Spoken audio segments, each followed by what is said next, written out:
네, 더불어민주당 전 최고위원 한준호입니다.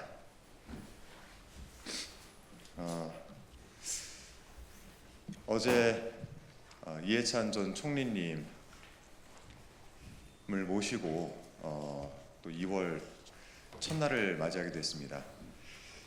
잠시 멈췄던 논의가 오늘부터 다시 시작되지 않을까 싶어서 오늘 일요일 아침 이와 관련된 명확한 좀 입장을 내고자 기자회견을 자처했습니다. 오늘 기자회견은 정청래 대표님께 이 합당과 관련된 제 의견을 드리기 위해서 특히 공개적으로 이 의견을 드리기 위해서 이 자리를 서게 됐습니다. 준비된 기자회견을 시작을 하고 혹시 필요한 질의응답은 밖에서 진행하도록 하겠습니다. 정청래 대표님께 정중하게 요청드립니다. 조국 혁신당과의 합당 제안은 여기에서 멈춰주시기 바랍니다. 지금 당이 당원과 국민께 보여드려야 할 모습은 내부 갈등이 아니라 책임입니다. 속도가 아니라 신뢰입니다. 이재명 정부의 성공을 묵묵히 뒷받침하는 정치입니다. 저는 통합의 가치를 부정하지는 않습니다. 민주진영이 힘을 모아야 한다는데 저 역시 공감합니다. 하지만 분명히 말씀드릴 수 있는 점이 있습니다. 충분한 수기 없는 통합은 결코 통합으로 완성되지 않습니다. 충분한 수기 없는 통합은 또 다른 분열의 시작이 될 수 있습니다. 통합은 선언으로 이루어지지 않습니다. 묻고 듣고 설득하는 과정이 차곡차곡 쌓일 때 비로소 힘을 갖습니다. 이 합당 논의에 앞서 당이 함께 답해야 할 질문들이 있습니다. 조국 혁신당과의 합당이 전국적인 지방선거 승리에 도움이 된다는 객관적인 근거와 지표는 무엇인지, 또 후보 연대, 정책 연대 등 다양한 협력 방식이 있음에도 왜 반드시 합당이어야 하는지, 그리고 왜 지금이어야 하는지, 이 질문들에 대해서 당원과 국민께 충분한 설명과 공감이 없다면 합당 논의는 득보다 실이 클 수밖에 없습니다. 절차의 문제 역시 짚지 않을 수가 없습니다. 합당 논의는 정당의 정체성과 미래를 좌우하는 중대사입니다. 최고위원회 등 당의 공식 기구를 넘어서 전 당원의 참여와 논의를 바탕으로 민주적이고 투명하게 진행되어야 합니다. 이번 제안이 그러한 과정을 충분히 거치지 못했다면 그 점에 대해서는 분명한 설명과 책임 있는 태도가 필요합니다. 현재 당내에서도 의견이 충분히 모아졌다고 보기는 어렵습니다. 일반 국민, 특히 중도층의 우려 역시 신중하게 살펴볼 필요가 있습니다. 이처럼 충분한 검증과 공감 없이 추진되는 합당은 당에도 부담이 되고 정부에도 도움이 되지 않습니다. 그래서 다시 한번 제안드립니다. 합당 제안은 깔끔하게 거둬들이고 우리가 지금 가장 잘해야 하는 일에 힘을 모읍시다. 국민은 일하는 정치 그리고 책임지는 정치를 기대하면서 이재명 정부를 탄생시켰습니다.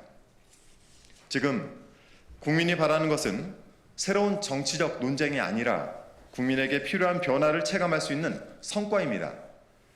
민생 입법과 개혁 입법, 국민의 삶을 바꾸는 일로 이재명 정부의 성공을 굳건히 뒷받침해야 합니다. 당이 흔들리면 정부도 흔들리게 됩니다.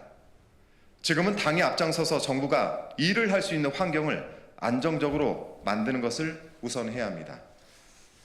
그것이 당을 살리고 국민의 기대에 응답하는 유일한 길이라고 생각을 합니다. 제가 오늘 드린 말씀 정청래 대표님께서 충분히 숙고해 주시길 부탁을 드리겠습니다. 이상입니다. 일요일 오전이기도 하고 2월의 첫째 날이기도 합니다. 민주당의 거목이신 이해찬 전 총리님을 보내고 또 첫째 날이기도 합니다. 다만 당이 이해찬 전 총리님의 부고 소식을 듣기 전까지 이 합당 논의와 관련해서 많은 이슈들이 합당 논의에 쏠렸던 것 같습니다. 그래서 오늘 첫날 2월 1일 오전에 이와 관련돼서 입장을 명확히 좀 내고 정청래 대표님께 제안을 하나 드리고자 이렇게 기자회견을 자체했고요. 기자회견 내용에서 제가 밝힌 것과 똑같이 우선 합당 논의를 중지해야 된다라는 말씀을 드리려는 것입니다. 이 합당이라는 것은 국민들이 충분히 이해를 할 수 있는 상태에서 진행을 해야 되는 것이고, 이에 대해서 충분한 숙고를 한 다음에 진행을 해야 되는 것인데, 지금 현재 이러한 속도 그리고 이런 방식이 맞는 것인가, 그런 부분들을 좀 말씀드리는 것이고요. 제가 이 내용에서 함께 답해야 될 질문이 있다라고 해서 말씀드리는 세 가지 사안이 있습니다. 첫 번째는 전국적인 지방선거 승리에 도움이 되는 객관적인 근거와 지표가 무엇인지 국민들과 당원들께 설명을 드려야 되는 것 아니겠습니까? 그리고 후보 연대나 정책 연대 같은 이런 방식들은 저희가 그동안 많이 써왔던 것인데, 굳이 합당이라는 방법을 지금 선택을 해야 되는 이유가 무엇인지 이것도 역시 설명을 드려야 되는 것 아니겠습니까?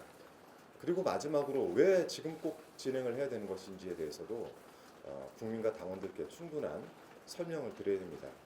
이 합당은 정치인들이 당과 당대하는 것이 아니라 국민들의 충분한 공감이 있는 가운데 진행을 해야 된다는 생각을 가지고 있습니다. 그래서 오늘 이런 기자회견을 하게 됐고요. 혹시 관련해서 질문 주시면 답변 드리도록 하겠습니다.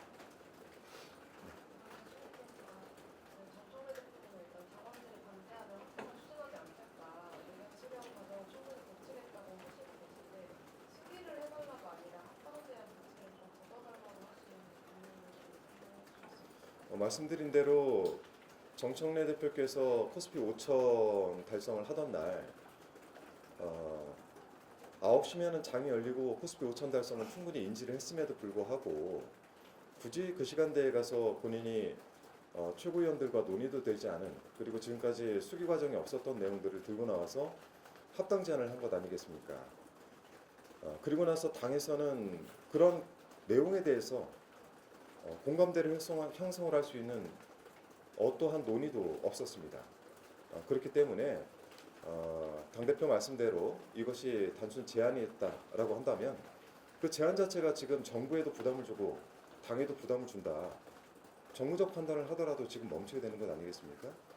그래서 이런 과정들을 전혀 밟지 않은 상태에서 제안을 주셨다면 지금 일단은 걷어들이고 충분히 우리 국민과 당원들께 설명드릴 수 있는 시간들을 가지시고, 그리고 나서 할 수 있다면 이런 논란이 다른 의심을 불러일으키지 않는 지방선거 이후에 진행을 하면 되는 것 아니겠습니까? 그래서 오늘 기자회견을 갖게 됐습니다. 네. 오늘 제안하신 것 관련돼서 정재부한테 직접 연단 요청을 해서 직접 이런 얘기를 하실 계획이 있으신지, 또 그 더민초 등 일부 의원들은 이 문제를 조직화해서 말씀하시려는 계획도 있는데, 의원님 역시 그런 그 의원들의 총의를 모아서 조금 더 푸시해 가시려는 그런 계획도 있는지 궁금합니다. 푸시라기보다요.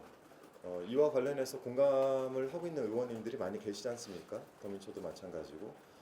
우선 의원님들과 함께 이런 논의를 저희가 내부에서 더 진행을 하는 것이 맞다라고 생각을 하고 있고요. 개인적으로 찾아간 면담이 무슨 의미가 있겠습니까? 그래서 이렇게 기자분들 앞에서 기자회견 형태를 빌려 정청래 대표님께 제안드렸다라고 생각하시면 될 것 같습니다. 네. 네, KBS 이원입니다. 말씀하신 것 중에 중도층 우려도 신중하게 살펴볼 필요가 있다고 하셨는데, 구체적으로 어떤 걸 말씀하십니까? 이재명 대통령께서 당대표 시절에 실용주의를 말씀하셨고, 우린 중도 우파다라고 얘기를 했습니다. 당이 그를 바탕으로 해서 대선 승리를 했고, 그리고 중도의 민심들을 많이 가져왔다고 생각을 하고 있습니다. 그것이 이재명 정부가 성공할 수 있는 또 기반이 되기도 합니다. 지방선거는 그러한 정부의 성공을 뒷받침하는 중대한 선거인데 저희가 중도층을 고려하지 않을 수가 없습니다. 이러한 부분들까지 고려를 해서 판단을 해야 되는 문제다라는 말씀을 드리는 겁니다. 저 YTN 김다현이라고 합니다. 앞서 최고위원 세 분께서 먼저 기자회견을 해주셨을 때 정청래 대표님 분이 마치 대통령실과 합당 논의를 한 것처럼 얘기하는 것은 안 된다라고 지적을 해주셨는데, 의원님께서는 어떻게 생각하시는지 궁금합니다. 합당 논의는 당과 당이 하는 것이지 정부를 끼고 하는 게 아닙니다. 그리고 그거에 대한 근거로 대통령을 언급하는 것은 매우 부적절하다고 생각을 합니다.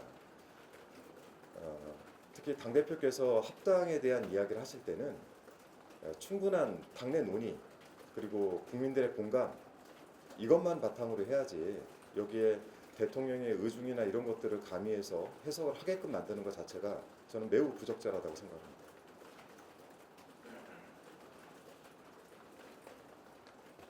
네, 혹시 다른 질문 없으십니까? 혹시 뭐 다른 추가적인 질문 있으면 저한테 연락 주시면 답변 드리도록 하겠습니다. 네, 고맙습니다.